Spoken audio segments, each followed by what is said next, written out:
Okay, we'll get started. Alright, so this review is going to cover chapter 1 through 5. For chapter 1, these are topics that we're going to go over.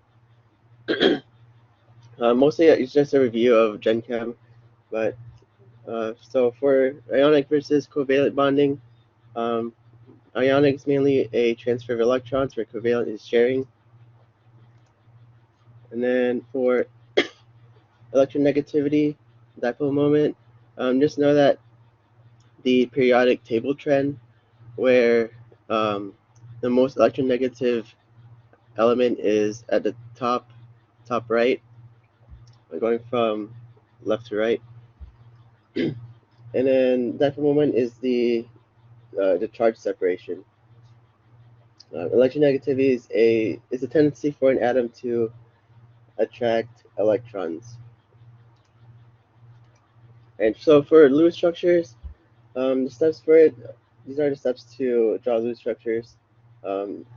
You find the number of valence electrons, figure out your central and outer atoms, and then as you connect those atoms, subtract those electrons that you used from the total, and then once you've connected everything, put lone pairs in the outside atoms first, and then the remaining electrons on the central atom.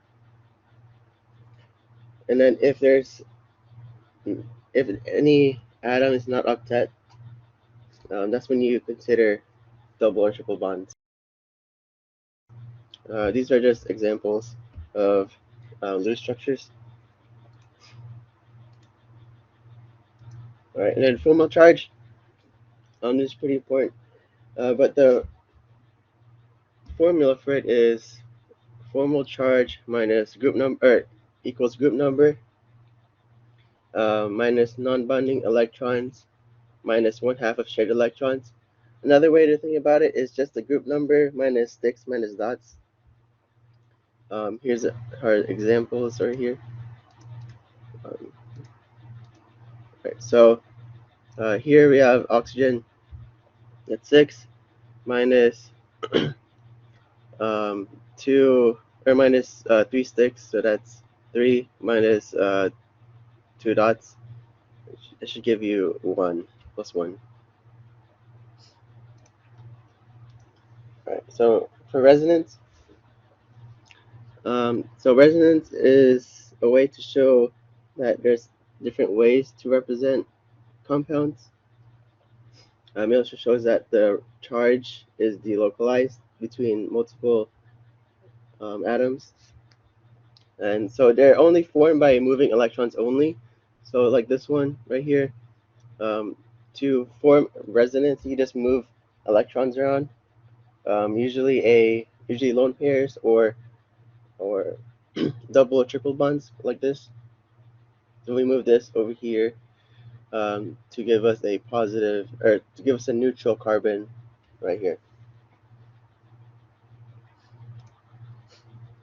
So for major and minor contributors, these are the main things you look for. Major contributors have as many octets, bonds, negative charge on the electronegative atom, and as little charge separation as possible. So for this one, this would have more octet than this, because this carbon only has 6 electrons instead of 8. You also have more bonds on this side, and the negative charge is on the it's on the oxygen here, but these would be the priority, so I would look for octet first and then bonds and so on.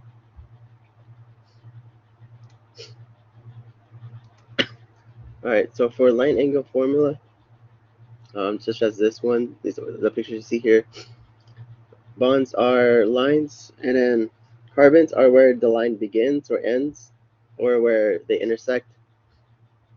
And then hydrogens are never shown unless it's connected to a non-carbon atom.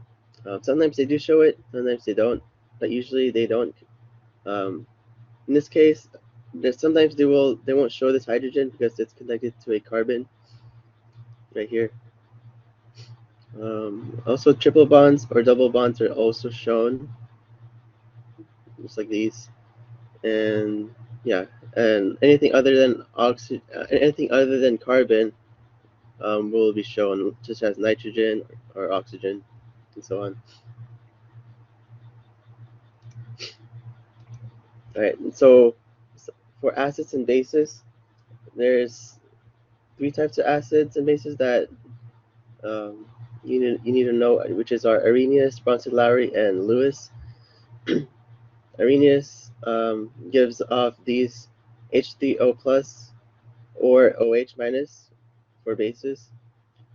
Acids donate H plus for Bronsted-Lowry, and then Bronsted-Lowry bases accept protons or H pluses. And then for Lewis acids and bases, it's kind of the opposite of Bronsted-Lowry, where acids accept electrons and bases donate electrons. And then conjugate acid and conjugate base is the aftermath of an acid donating or giving a compound such as these. So when an acid donates a proton, it becomes a conjugate base. So kind of like this. So yeah, here's some examples. Arrhenius acids gives off H3O plus. Arrhenius base gives off OH minus. And then Bronsted-Lowry acids and bases. So this one would donate to this compound to form this. And this would be our conjugate base, conjugate acid. And then this is the Lewis base and Lewis acid, where this one would donate electrons to this compound to form a new compound. Another big topic is acid strength. So stronger acids have higher Ka values and lower pKa values. And also know that the stronger the acid, the weaker the conjugate base, and weaker the acid, stronger the conjugate base. So it's inversely related, which is helpful in terms of ranking certain acids. So when you're ranking acids, make sure you look at the conjugate base. To find a conjugate base for an acid, you remove a hydrogen from, usually it's going to be attached to like a oxygen or anywhere where it makes the conjugate base stable. So looking at the priorities, make sure when you take off that hydrogen proton, you get a stable conjugate base, which means that it either has resonance, it leaves a negative charge on the electronegative atom.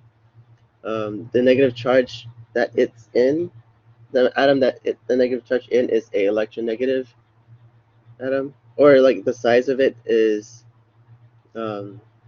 larger than if you're comparing it to another compound. Also, inductive effects, which is when a molecule has electron withdrawing groups on the same molecule. So I have examples here. Yeah, so resonance, you see how the more resonance you have, the lower your pH values become, or pKa values, sorry. All right. And then for electronegativity, you can see that as electronegativity increases, acidity also increases. Acidity of the hydrogen atom. And then same goes with size, where size increases, actually, the acidity increases as well. So going from F all the way down to I would be, HI would be more acidic than HF.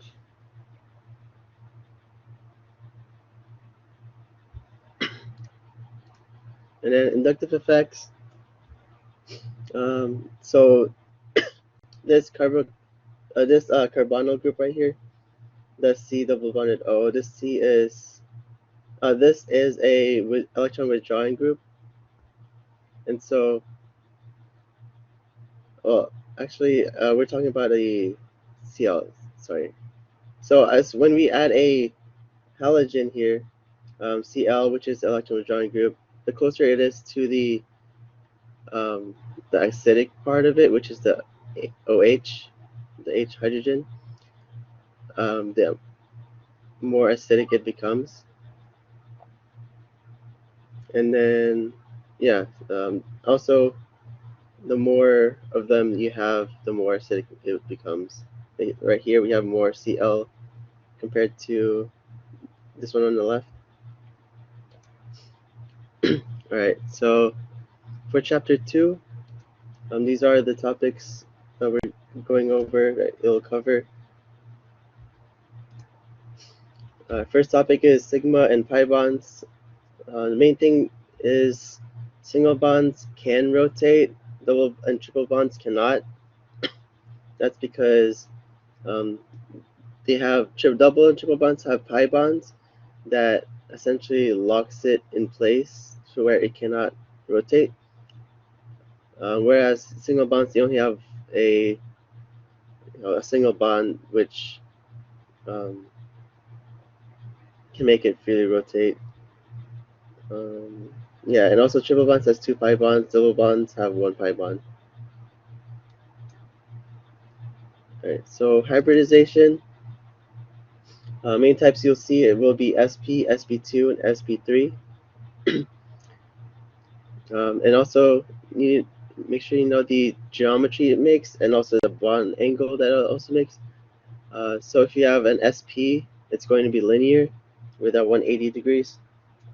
If you have three hybrid orbitals or sp2, it's going to be a trigonal planar with a bond angle of 120, and same with, and for sp3 you'll get tetrahedral with a bond angle of 109.5. And so for sp2, you also need to know that they have a unhybridized p orbital located at 90 degrees from the rest of the sp2. And same with the sp hybridization, they have 2 pi bonds or 2 p orbitals located all separated by 90 degrees.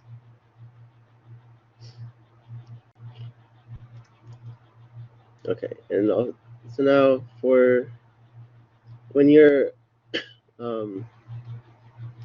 bonding hybridized orbitals, the first bond is the sigma bond, which is the overlapping of the actual hybrid orbitals, such as this. And then the second bond will be a pi bond, which is formed by the hybridized p orbitals.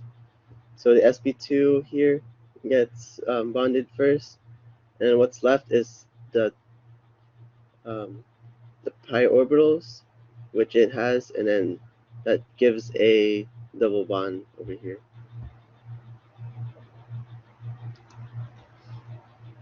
All right, isomerism. So for isomerism, you have two main isomer types. One is constitutional and one is stereoisomer. Constitutional is just differences in how the compound is bonded together.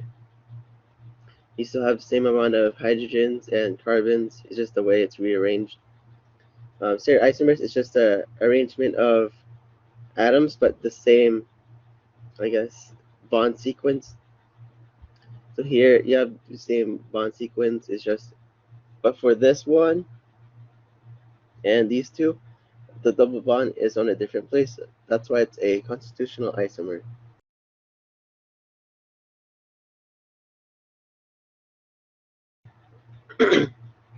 And another main thing is make sure you know that transalkenes are more stable.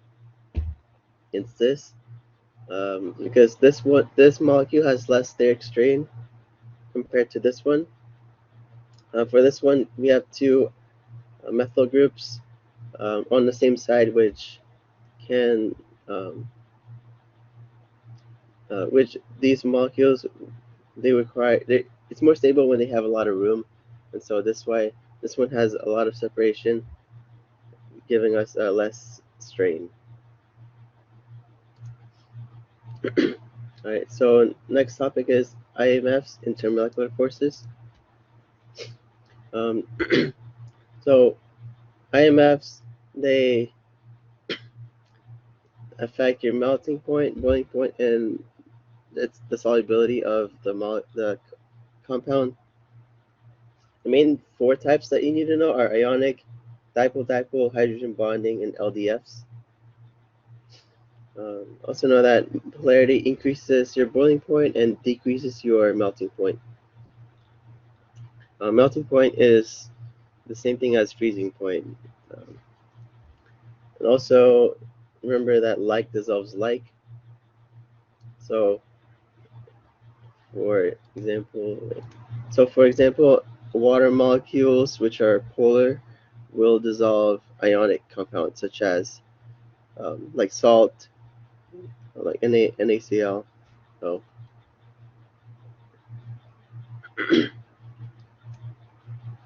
right. So polarity. For polarity. There's two types of dipoles, which is bond dipole and molecular dipole. Bond dipole is just the dipole of a single bond, whereas molecular dipole is the total. When you add all the dipole moments together. So for bond dipoles, it's for dipole moments, you just look at the electronegativity of the atoms that's connected. If they're all the same, just as like ethane, it'll be nonpolar. But if it's really, and when it's something like Cl is attached to it, that will increase its polarity, making it polar. And then for molecular, you kind of like add all the the dipole moments, and then the general direction will be the molecular dipole moment. So for example, chloromethane, they're all pointing towards chlorine. So the molecular dipole moment will be on towards the right. Right. So functional groups. There's functional groups are, so you have these types mainly with oxygen, nitrogens, and halogens. And for hydrocarbons, it's just the way they're rearranged or the type of bonds they have. So these are your main types. These are the ones that have hydrogen, no, not hydrogen, oxygen, and you have two nitrogens here. And then your hydrocarbon functional groups, it's just if they have a double bond, triple bond, or if they're a ring.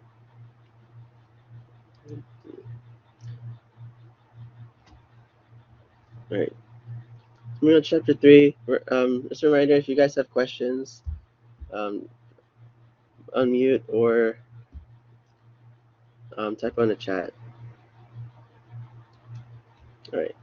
So chapter 3, you just have like three main topics, which is naming, Newman projections, and cycloalkane conformations. All right. So for naming, first step is to find the longest chain, and that will be your base name. And then if you have a ring, that will be the main chain, and then it'll be the prefix will be cyclo, and then the base name. And then the next step is to number the longest chain. You start with the end closest to a substituent, and so then after that, the step 3 is to find the groups that are the substituents that it's connected to and name them, also giving the location of each alkyl group by the number of the main chain carbon atom. And then if you have multiples of the same thing, they get a prefix like uh, di, tri, all that stuff. I'll give examples. And then step 4, for step 4, when you're finished naming all the groups, you make sure you write the groups in alphabetical order with the base name at the last. And when you do have complex alkyl groups, you have to count another carbon chain, and so you would consider the carbon number 1 of the complex alkyl group to be the carbon attached to the main chain. So I'll give examples. Alright, so here, this would be the name of the actual chain, and then these are the names of the substituents that it's connected to. So the difference is you have a YL at the end.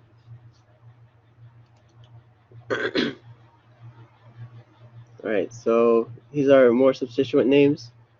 If you have 1, 2, or 3, or 4 carbons. The main thing is if you have 3 or 4, if they're arranged like a certain way, like it branches off into 2, that will be an iso. So same with the 4 carbon. If you have the second to last carbon forms like a fork. Think of the iso, and then for a sec, that's just another branch coming off on one side, so it's like unequal branching. And then tert butyl, that's like it kind of forms like a T, so it's another easy way to remember that. So here, looking at this another substituent, so this would be a complex alkyl group.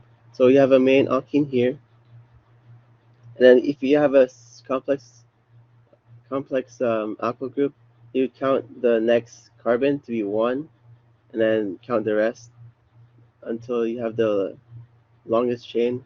So here it'd be 1, 2, or 3. The first one would be an ethyl. Number 2 would just be a methyl. So you would have you write in parentheses in alphabetical order the name of the branch here. And same goes for this one as well. Alright, so I'll do an example here. Alright, okay, so looking at this, you would find your longest chain. So looking at this, I would try to draw like a chain. Let's see, like probably like this. Oops, hold on. How did it work?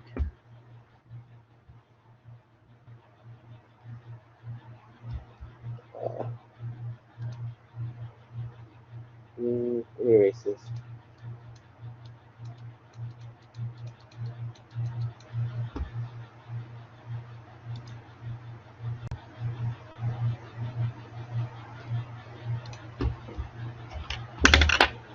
Let me just share the thing in the slide, so it'll be easier to write on it.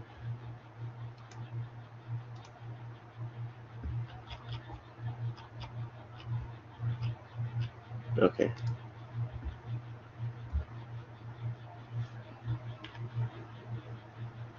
Okay, there you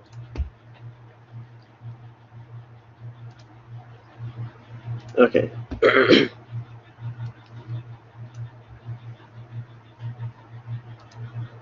Okay, so I do this again.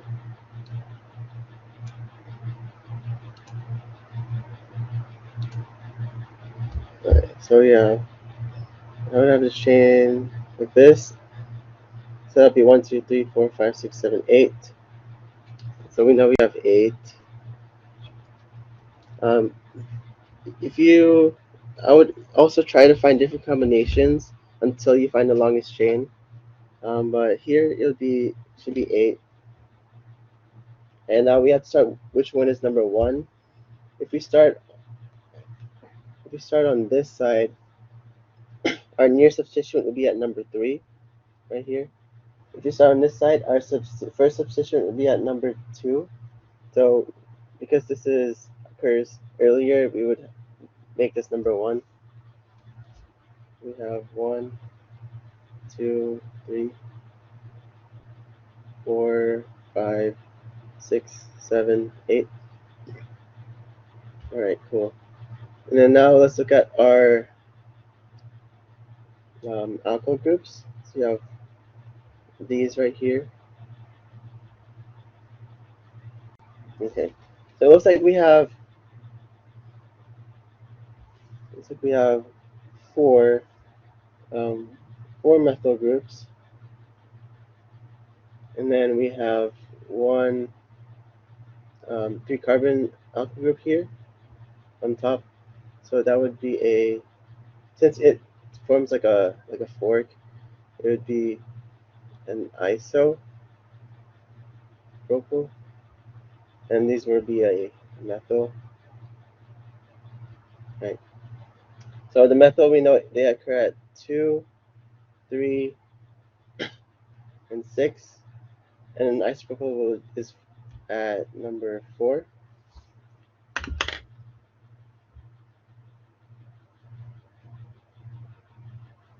All right. And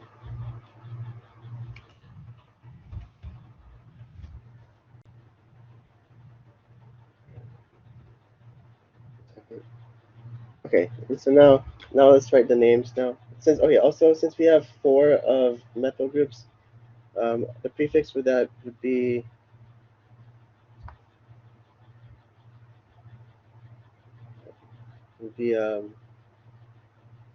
oh, also can you guys not change the slide?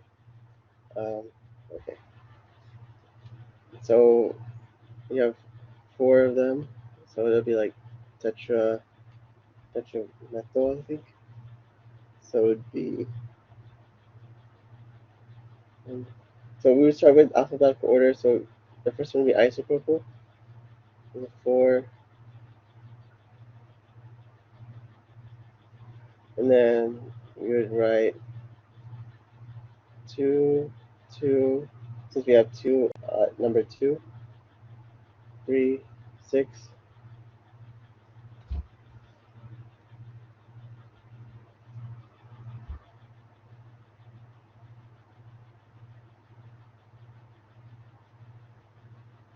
and then octane. Okay, that should be the answer. Alright, so going to Newman projections. If you guys have any questions, just feel free to ask. And so, moving on to Newman projections, we use Newman projections to see the different conformations of a molecule and see the stability of them. We can see the interference that happens between 2 bulky groups. So this is how you draw it. You find a way to, or look from, you can look from the left or look from the right. But here, this person's looking from the left, and then this front carbon is going to be the intersection of 3 lines, and then the back carbon would be the big circle. And so, since the wedges here are coming out of the page, so if you're looking at from the left, they would be on the right side. So these would be coming out of the page, and for the dashes, since you're going into the page, and if you're looking at it from the left, it would be on the left side. So here the right side are into the page, or right side are out of the page, and the left side are into the page. Right. So whenever you rotate those molecules or the two carbons on the single bond, just know that when it's ellipsed, there's more strain to it, and so when you have a lot of separation between those groups or those um, outside atoms, outside molecules, you would it would be more like staggered. There'd be less strain and more room for those molecules. So this would be for a ethane. All right. So if for a propane, you would have one CH3 group. Same concept to where if it's staggered, you would have less steric strain. And then for butane, you would have two CH3 groups, right? So if they're both overlapping each other, that gives off the most strain. As you move away from, as the two CH3s move away from each other, the strain decreases. When it's ellipsed again, right here, although they're not on top of each other, they're still on top of another atom, which still gives it a gives more strain to it. An anti should be the most stable conformation because the two bulky groups are on the opposite side, and then the rest should be a mirror image. Right, so for cycloalkane conformations,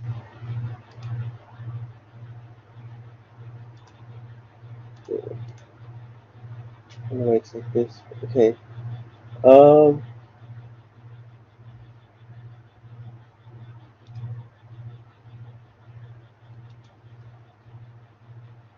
Okay, so main thing here is cycloalkanes are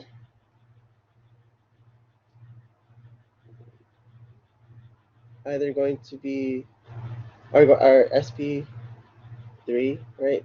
And when it's sp3, that means we have bond angles of 109.5. And so the the smaller the ring is, the more the less it can get this bond angle. Yes, we will post the slides. Um, so I think you should be able to find it in the share content tab. Okay. And also, you would also consider torsional strain as well. What that means is the same thing that we talked about, where if it's overlapping like this, oops, like this, if it's overlapping, that's torsional strain. If it's for here, if it deviates from 109.5, that's angle strain. Right, this is torsional. Okay. So for cyclopropane, because it's a triangle, right? Each angle is 60 degrees, which is a difference of 49.5 degrees from the preferred 109.5. And so because it's reduced so much, you're gonna have a lot of angle strain. You can see over here the the orbitals aren't even lined up together. So you're gonna have a lot of strain. And for torsional strain, if you write the Newman structure of it, they're all eclipsed, meaning it also has a lot of torsional strain. So this molecule in general is very unstable. For cyclobutane, it's more stable. You have the bond angle increased to 90, which is a little bit better than the cyclopropane. And the torsional strain, the hydrogens are not on top of each other, but they're still close enough to have some torsional strain. And for pentene, cyclopentene, um, I would say it's getting more stable as we include more rings, because they still want 109.5 degrees of bond angle. It causes a flap to fold upwards, which actually gives the angle as close to 109.5. Then the most stable one would be cyclohexane. Um, so when it becomes a chair conformation like this, looking at it from these two carbons right here, we would have a Newman structure just like this, where everything is staggered, meaning there's very minimal torsional strain, and everything else, all the bound angles should be 109.5. So this is very stable. Another version is the boat conformation. Everything's still 109.5. It's just that we have torsional strain because the um, atoms are eclipsed like this. So yeah, looking at this, chair is more stable, and then as we move to the boat, it it's it's relatively stable compared to when it's transitioning to the boat.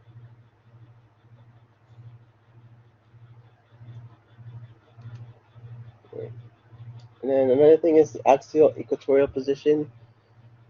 Axial are what's on the top and bottom. Think of like an axis.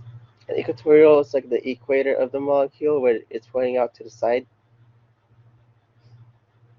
Also know that equatorial groups, if the groups are on the equatorial, that makes it really stable.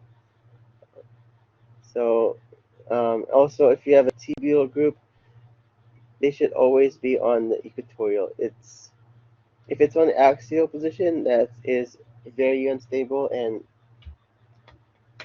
um, if if you draw your molecule and your t-butyl group ends up on the axial, consider flipping the chair to where the t-butyl will be on the equatorial.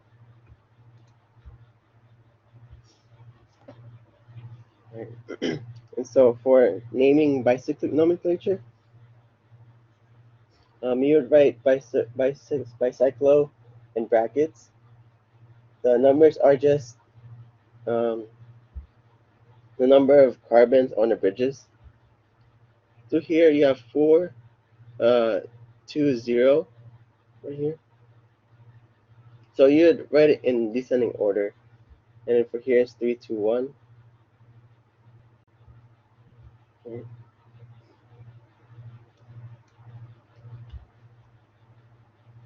Right, chapter 4. These are the main topics.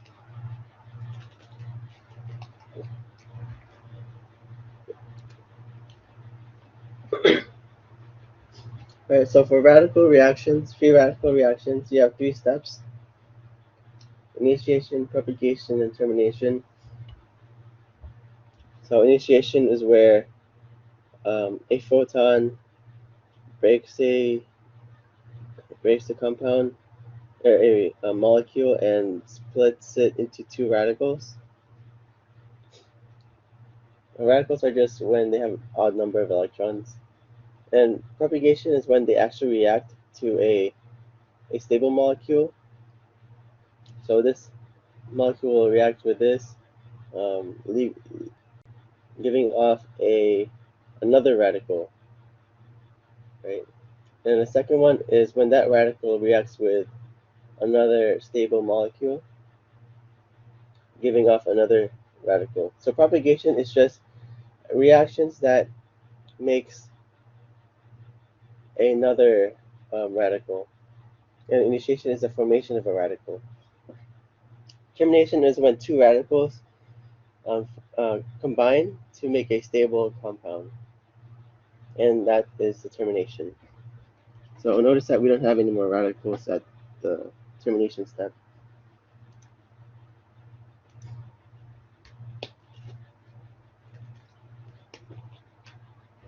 All right. For halogenation selectivity, halogens are more likely to bond to a highly substituted carbon. So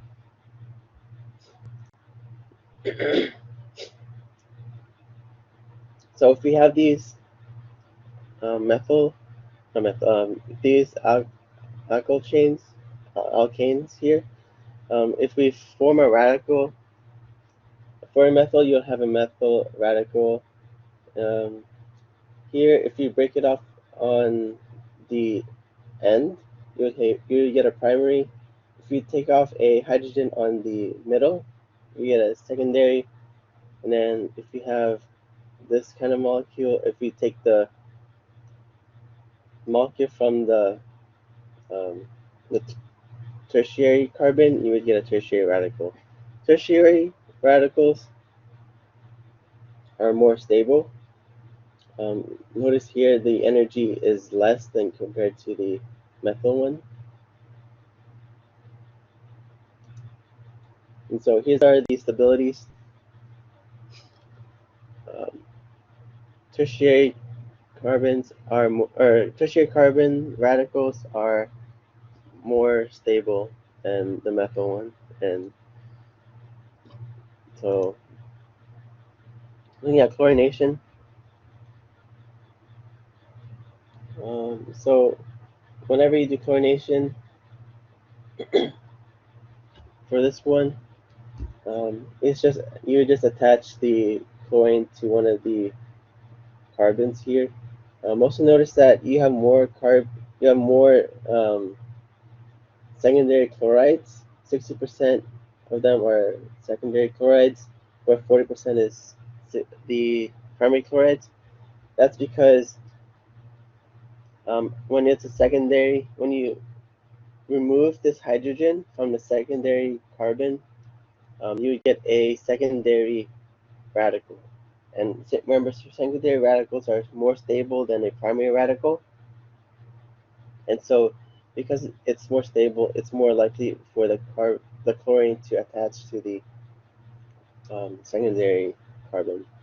That's why you have more percentage of it being secondary. Right.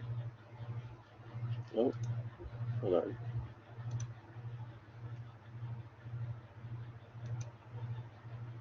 Give me a second.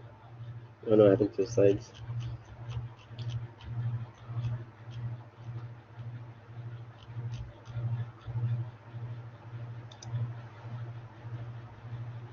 Okay. And so here's the energy diagram. Notice how it takes less energy to make a secondary radical compared to a primary radical. And then for bromination is more selective than chlorine. Notice here that only 0.5% of it becomes a primary, whereas the rest becomes the secondary one. Okay, so here for bromine, you would attach your bromine to the more stable radical would be, which in this case would be the secondary carbon. Okay, so notice here, reason why it's very favorable for it to go to 2 or to the secondary is because the huge activation energy it takes to make a primary radical.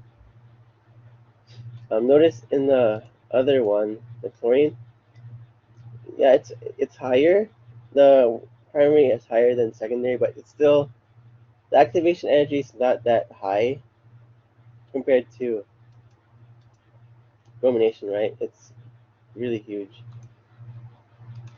It has to overcome all the way up to here, which is a lot compared to this one over here, which is just a tiny jump. So that's why it's more likely for it to form a secondary radical. And what that explanation is called the Hammond Postulate, where although um, although they're still high, although the primary is still high in activation energy, the fact that for a chlorination, the reactants are um, closer on this side, or the activation energy is closer on the reactants, meaning it's easier for the reactants to reach activation energy. Whereas this one, the activation energy is closer to the products, which means that um, it you would have to put a lot of energy for it to um, reach the primary radical.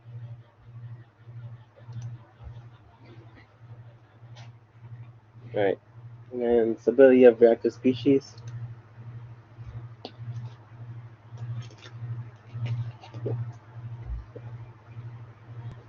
So these are the reactive species that we have. Things we have to consider are the resonance. If there's resonance that can resonate this or delocalize this. Position of the reactive species, if it's secondary, tertiary, or primary, and inductive effects. So here's a trend for the carbocation. Carbocations are more stable at tertiaries. Radicals are treated the same way as carbocations, where the most stable radical is at tertiary. It's completely opposite for carbanions, where it's the most stable at the methyl and least stable at the tertiary. Now here's a summary of the trends of it.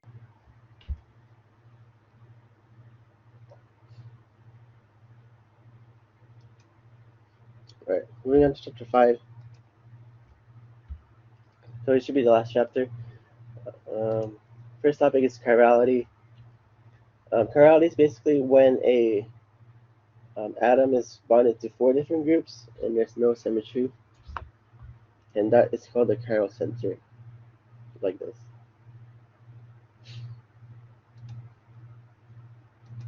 So looking at R and S, the first step is to assign priority.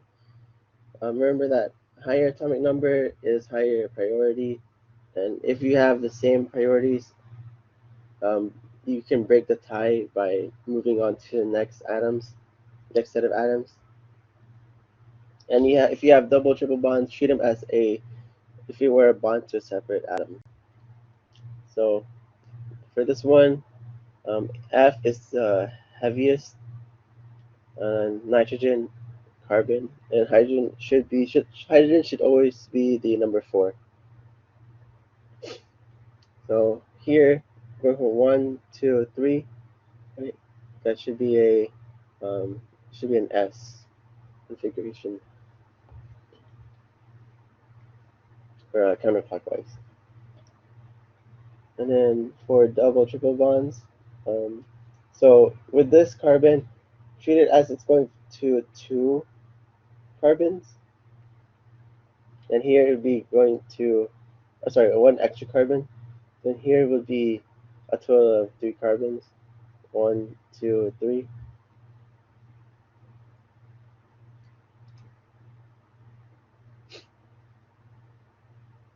Okay, step 2 is to rotate the molecule to bring the lowest priority group to the back. And step 3 is to draw an arrow from lowest priority to highest priority. So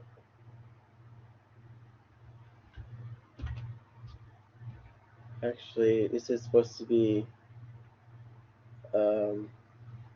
highest and lowest. Okay. Also, clockwise is R, counterclockwise is S. Another way to remember that is when you draw the actual letters, right? You have R, and you have S. When you draw R, you kind of write the R, like the curve of it, this way. And when you write the S, if you're starting from the top, you're writing the S this way. That's another way to remember it. And when you're rotating the molecule, keep one group in place and rotate the other three. So for example, this molecule at the bottom, you would lock this one in place, right? Lock it in place. And since we want to put H on a dash, we just rotate it this way. And if you rotate it that way, you have to rotate this one right here and the OH over here. So they have to like alternate. And that should give us the H at the back. However, if your H is in the front, you can do a shortcut and just do the opposite of the R and S. So if it's clockwise with the H in the front, it would be an S. Counterclockwise would be an R if the H is in front. All right, Fisher projections. It's just a flat representation of the molecule. Just remember that the horizontal are wedges, vertical are dashes. It makes it easier to find enantiomers and find planes of symmetry.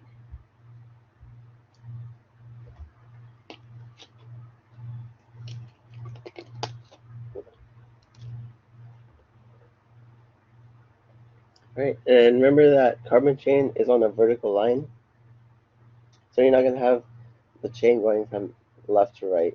It's going to be up and down.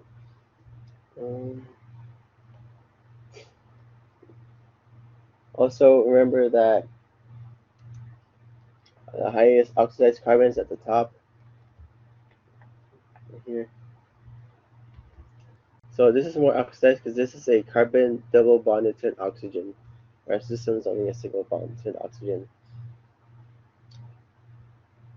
And remember to never rotate it to 90 degrees.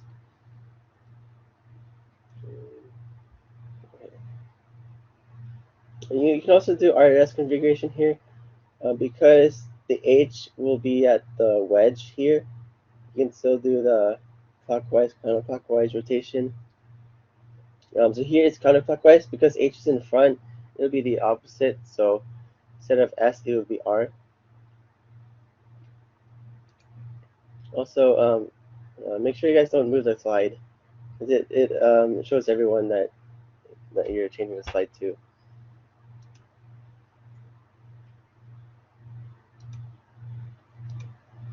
All right, I think, yeah. So your isomers, you have three main types: enantiomers, diastromers, and meso compounds. Enantiomers, when you have opposite configurations, and diastromers may have some matching, some opposite, and mesos you have internal planes, internal mirror planes. So here, these two are enantiomers because we have SR and then RS. They basically flip-flop. However, these two are diastromers, right? If you look at one of them, this is RS and SS. So only the R changed instead of both of it changing. So diastromers are only occurs when you have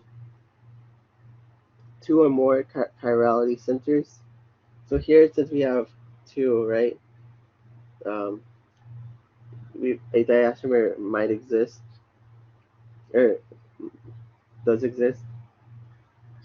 And if it's just a single chiral center, you won't have a diastomer of it. Also, this is up here. This is called a geometric diastomer, where the actual geometry of it is different, like cis and trans.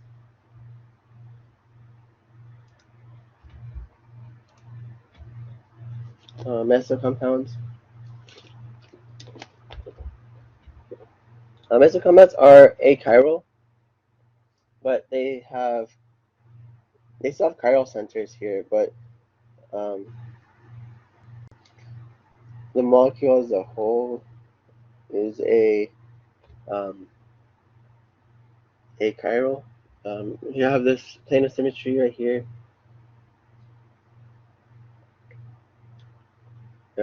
So when you have a plane of symmetry, it's going to be a mesocompound.